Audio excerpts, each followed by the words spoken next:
राधा कुंड की महिमा क्या बताए। उपदेशामृत में रूप गोस्वामी कहते हैं कि इस दुनिया में सबसे उत्तम वस्तु है कृष्ण प्रेम, और वह कृष्ण प्रेम जो श्रीमती राधा रानी के पास है। राधा के पास जो कृष्ण प्रेम है वो किसी के पास नहीं है, और सबसे ऊंचा सबसे उत्तम है वह कृष्ण प्रेम जो राधा के पास धरोहर के रूप में है। और एक बात कहूं, राधा रानी के पास जो कृष्ण प्रेम है वो तो नारद के पास भी नहीं, वो ज्ञानियों के पास नहीं, योगियों के पास नहीं, तपस्वियों के पास नहीं, तो हम भोगियों की क्या बात की जाए। हम तो बहुत दूर दूर है इन सब प्रेम से। लेकिन रूप गोस्वामी ने एक बहुत सुंदर टेक्निक बता दी। सीक्रेट बात है, किसी को बताना मत। रूप गोस्वामी कहते हैं कि इस दुनिया में सबसे उत्तम बात, सबसे उत्तम चीज वो राधा प्रेम, कृष्ण प्रेम, जहां पर बड़े बड़े लोगों की पहुंच नहीं है। शेष दिनेश गणेश महेश सुर सेहु जाहि निरंतर द्यावे, नारद से शुक व्यास रहे पछिहारी पुनि तव पार न पावे। ये सब पार नहीं पा पाते हैं। इतना पवित्र राधा प्रेम और कृष्ण प्रेम जो जगत की सबसे ऊंची वस्तु है, वह राधा प्रेम और कृष्ण प्रेम। यदि राधा कुंड में हम स्नान करते हैं तो स्नान करने मात्र से कृष्ण प्रेम प्राप्त हो जाता है, और यदि कृष्ण कुंड में स्नान करते हैं तो स्नान करने मात्र से राधा प्रेम प्राप्त हो जाता है। छोड़ो मगजमारी, कौन मेहनत करे, सीधा राधा कुंड और विनम्रता से, भाव से, पूर्ण श्रद्धा के साथ, आस्था के साथ इस राधा कुंड और श्याम कुंड में स्नान करे। वो राधा कुंड श्याम कुंड का जल वो कोई साधारण जल नहीं।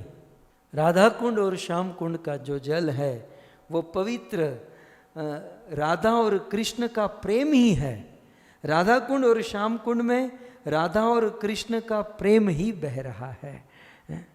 सो बहुत सुंदर राधा कुंड और श्याम कुंड की हम परिक्रमा किए, और हम उसका दर्शन भी किए।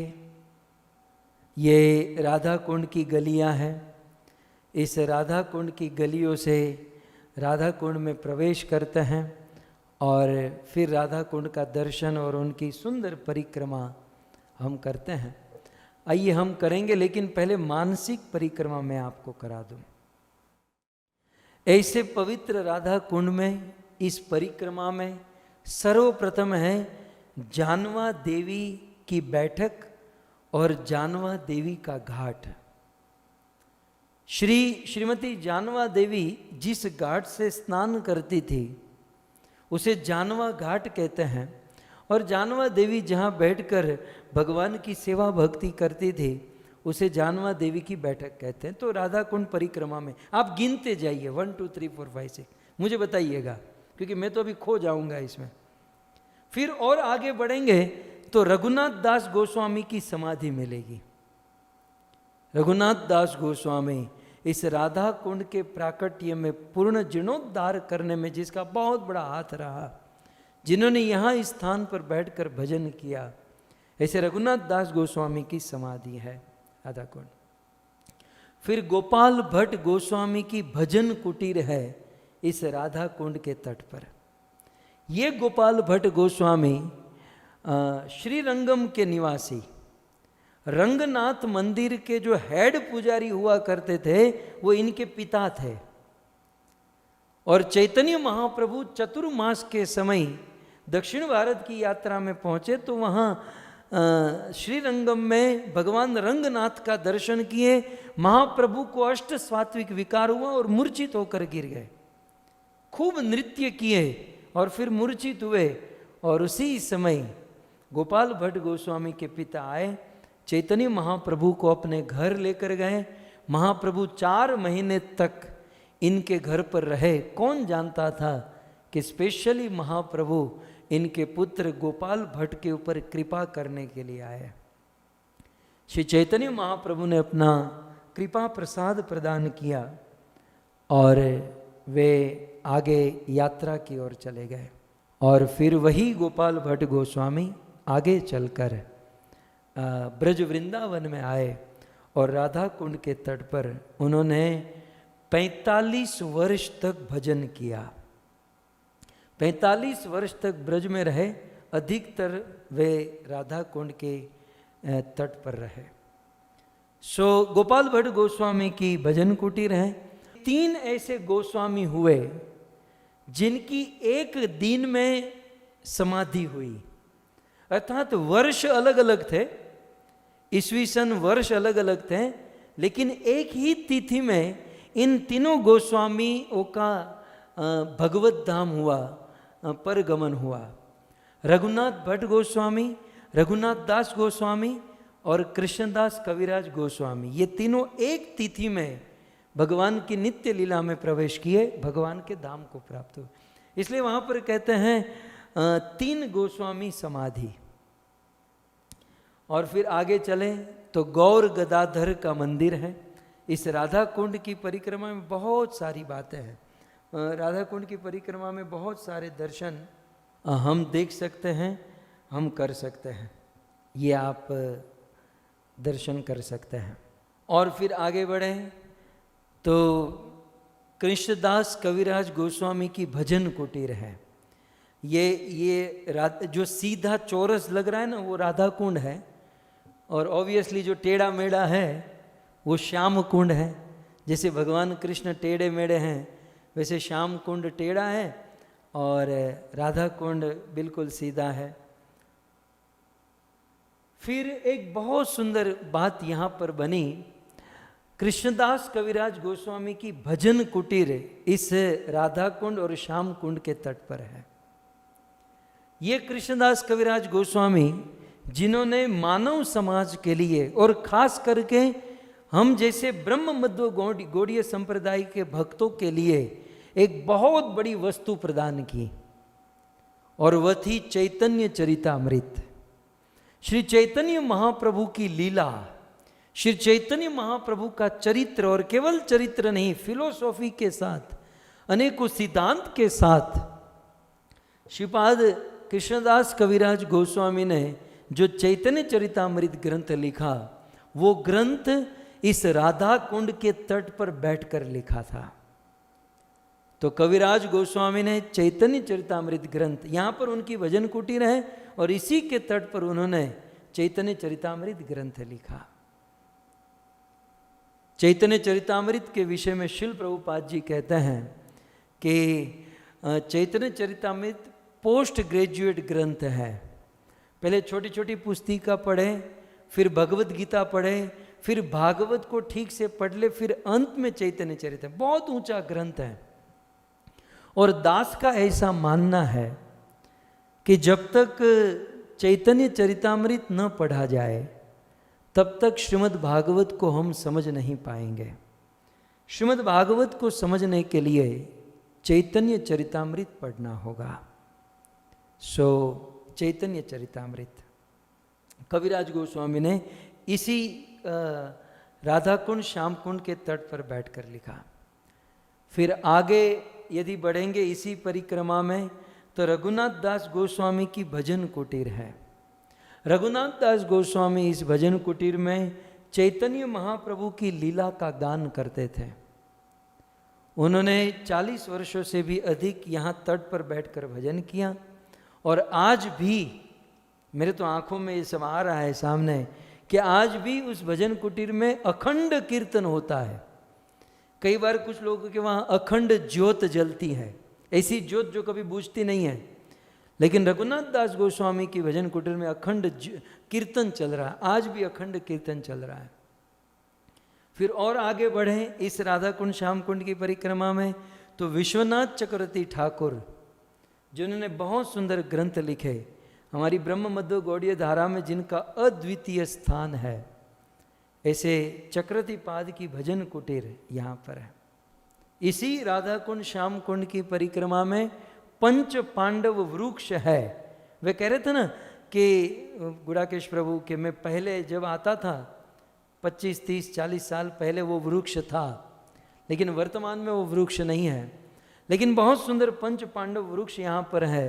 रघुनाथ दास गोस्वामी इस राधा कुंड श्याम कुंड को ठीक से बनाने के लिए, इस घाट को बनाने के लिए वो वृक्ष बीच में पड़ रहा था, तो उस वृक्ष को उखाड़ रहे थे। तो उसी दिन रात को पांडव उनके स्वप्न में आए और रघुनाथ दास गोस्वामी को निवेदन किए कि हम यहाँ पर राधा कुंड के तट पर भजन कर रहे हैं, हम पांडव यहाँ राधा कुंड के तट पर भजन कर रहे हैं, आप हमें यहाँ से दूर मत कीजिएगा। इसलिए वह वृक्ष वहाँ पर रहने दिया, इसलिए उसे पंच पांडव वृक्ष कहते हैं। पांचों पांडव वृक्ष बनकर भजन करते हैं। वृक्ष जड़ होता है। गुरुदेव कहते हैं हमें भी कभी कभी भजन करने के लिए जड़ भरत बन जाना चाहिए। जड़ की तरफ बस बैठ जाओ, आजू बाजू क्या चल रहा है, क्या हो रहा है, कुछ ध्यान न करते हुए केवल भगवान और भजन में ध्यान दे। सो इस प्रकार से फिर और आगे बढ़े तो मानस पावन घाट है। इसी राधा कुंड श्याम कुंड के तट पर मानस पावन घाट है। फिर और आगे बढ़े तो राधा गोपीनाथ मंदिर है। यहाँ पर जानवा माता को श्री राधा गोपीनाथ जी के दर्शन हुए थे। और ये वो राधा गोपीनाथ जी हैं जो भगवान श्री कृष्ण के प्रपौत्र वज्रनाभ जी ने जिसकी स्थापना की थी, वो राधा गोपीनाथ जी का दर्शन जानवा माता को यहाँ पर होता था। फिर गोविंद देव जी का मंदिर यहाँ पर है। आप कहोगे गोविंद देव जी तो वृंदावन में है और फिर अभी तो जयपुर में है, लेकिन ऐसी कथा है कि राजा मान सिंह वृंदावन से जयपुर गोविंद देव जी को लेकर जा रहे थे, तो बीच में राधा कुंड के तट पर उन्होंने 1 महीने तक गोविंद देव जी को वास किया था। तो राजा मान सिंह ने 1 महीने तक गोविंद देव जी को राधा कुंड के तट पर रखा, सेवा पूजा उपासना की और फिर जयपुर लेकर गए। उनकी स्मृति में आज भी यहाँ पर गोविंद देव जी का मंदिर है और गोविंद देव जी की प्रतिभू मूर्ति, प्रतिभू विग्रह यहाँ पर उपस्थित है। और फिर इस राधा कुंड श्याम कुंड की परिक्रमा में हमें समझने जैसी बात, एक बहुत सुंदर स्थान है गोवर्धन जीवहा मंदिर। बोलिए, गोवर्धन जीवहा, टंग जीव, गोवर्धन जीवहा मंदिर। ऐसी कथा है कि रघुनाथ दास गोस्वामी राधा कुंड के पास वहाँ पर एक कुआं खुदवा रहे थे और कुआं खोदते खोदते अंदर एक पत्थर की शिला निकली और शिला के ऊपर प्रहार हुआ तो शिला से, उस पत्थर से खून निकलने लगा, भयंकर खून निकलने लगा। और उसी दिन रघुनाथ दास गोस्वामी को स्वप्न में भगवान आए और भगवान ने कहा कि भाई कुआं मत बनवाओ, ये राधा कुंड जो है मेरी जीवहा है, मेरा मुख मेरी जीवहा है और तुम यहाँ पर मेरे जीवहा पर प्रहार कर रहे हो। तो रघुनाथ दास गोस्वामी ने उस पत्थर, उस शिला को वहाँ से ले लिया और उसे मंदिर में स्थापित कर दिया और गोवर्धन जीवहा मंदिर करके उनकी स्थापना की और आज भी वह शिला है और उनकी सेवा होती है। तो गोवर्धन जीवहा मंदिर, जो गोवर्धन की जीवहा है। इसका अर्थ मैंने कहा था कि ब्रह्म मध्व गौड़ीय धारा राधा कुंड और श्याम कुंड को गोवर्धन का मुख मानती है और पुछरी का लोटा जो है उसे गोवर्धन की पूंछ मानती है। और गोवर्धन पर्वत का जो आकार है वो गाय के समान है। जैसे गौ माता बैठी है, ठीक उसी प्रकार गोवर्धन का पूरा शेप है, उसी आकार में है।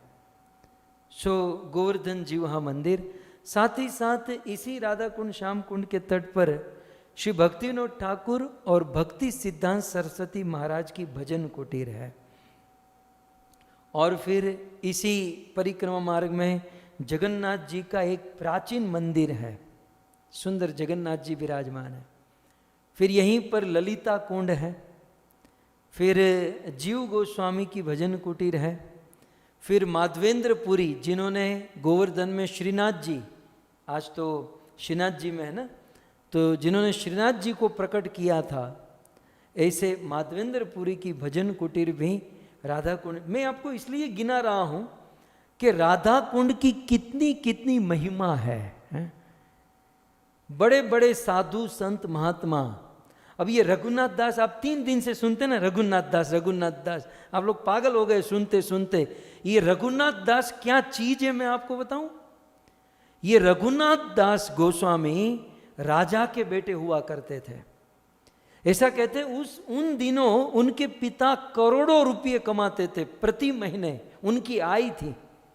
रघुनाथ दास गोस्वामी के विषय में वर्णन है कि इंद्र जैसा ऐश्वर्य और अप्सरा जैसी पत्नी, सब कुछ उनके पास था, लेकिन चैतन्य महाप्रभु से जब से मिलन हुआ तब से संसार में विरक्ति हो गई और सब कुछ छोड़कर रघुनाथ दास गोस्वामी राधा कुंड में आकर बैठ गए।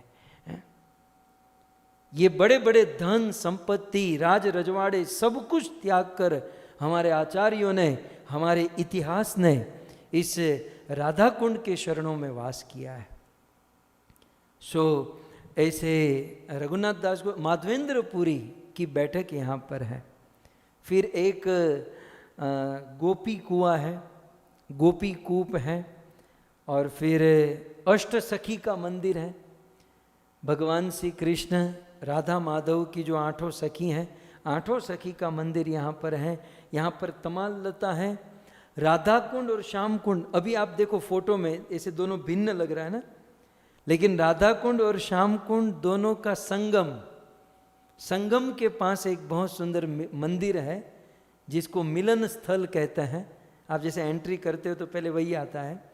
संगम भी एक दर्शनीय स्थलों में से एक है, और फिर नित्यानंद प्रभु की बैठक है। मोटा मोटी बड़े बड़े जो स्थान हैं वो इतने हैं, बाकी छोटे छोटे मंदिर तो बहुत सारे यहाँ पर हैं। आइए, गोविंद टीवी हमें निवेदन कर रहा है, हम गोविंद टीवी के पास चलें और वहाँ से कुछ हम जिसके लिए चर्चा कर रहे थे वह यह राधा कुंड है, जिसे राधा रानी जी ने अपने कंगन से खोदकर इसको प्रकट किया था। वहीं हम देखेंगे दूसरी तरफ वहाँ श्याम कुंड है। यह श्याम कुंड है, यह भगवान कृष्ण ने अपनी बंसी से इस कुंड को खोदकर इसकी स्थापना की थी।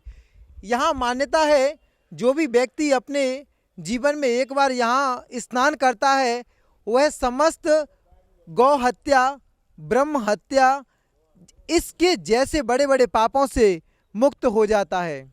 बोली वृंदावन बिहारी लाल की जय। हरे कृष्ण। तो इसी प्रकार से आपको जिस प्रकार गिरिराज गोवर्धन का दर्शन कराया, व्रत 84 का हमने गोविंद टीवी के माध्यम से दर्शन कराया, और साथ ही साथ हिज ग्रेस लाल गोविंद प्रभु जी द्वारा हमें जो कथा का श्रवण मिल रहा है वो तो सारी चीज़ जो है भक्तों अद्वितीय है। तो आज भी जो हमने राधा कुंड एवं श्याम कुंड का दर्शन किया, प्रभु जी के मुखारविंद से हमने संक्षिप्त में इसकी महिमा का श्रवण किया, तो विस्तार से श्रवण जो है वो हमको हिज ग्रेस लाल गोविंद प्रभु जी कराएंगे। हरे कृष्णा कृष्णा कृष्णा हरे हरे, हरे राम राम राम हरे हरे। तो आइए छोटा सा कीर्तन करते हुए हम राधा कुंड का दर्शन करें और अपने आप को पावन करें।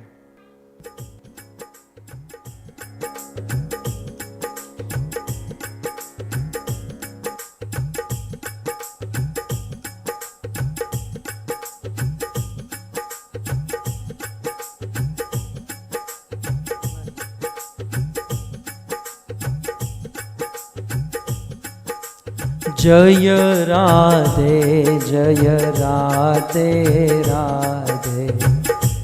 जय राधे जय श्री राधे, जय राधे जय राधे, जय राधे जय राधे राधे, जय राधे जय श्री राधे।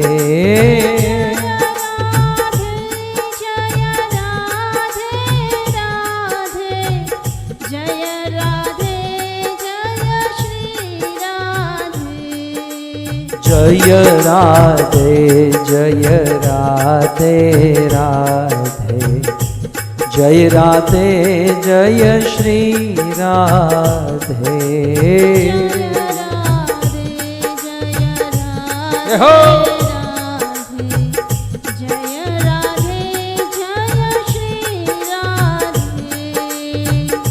राधा नाम जपत ही बहु बाधा मीट जाए। जय हो।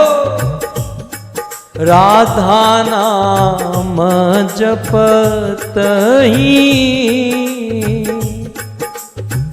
भव बाधा मीट जाए।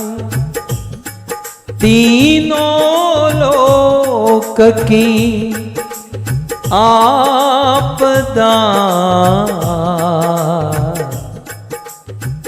राधा नाम ते जा। सब द्वारन को छाड़ी के आयो तेरो द्वार। सब द्वारन को छाड़ी के आयो तेरो द्वार। अहो भानु की लाडली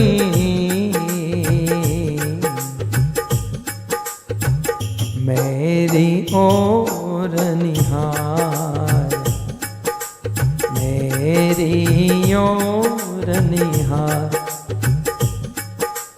जय राधे जय राधे राधे, जय राधे जय श्री राधे। जय राधे हो।